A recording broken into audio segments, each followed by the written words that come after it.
বেদার বাড়ির যুব সমাজের উদ্যোগে একটা ইফতার মাহফিল চলছে। এখানে আমরা এখন আছি, এখানে মিলাদ মাহফিল অনুষ্ঠিত হয়েছে।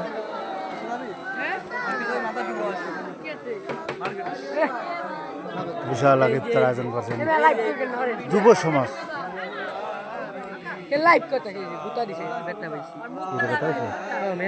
সরি ভাই, সরি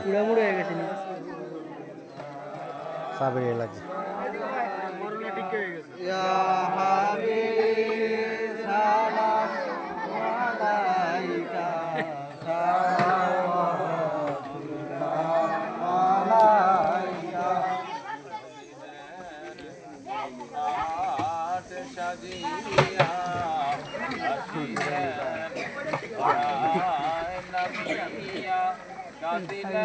আব্দুল্লাহ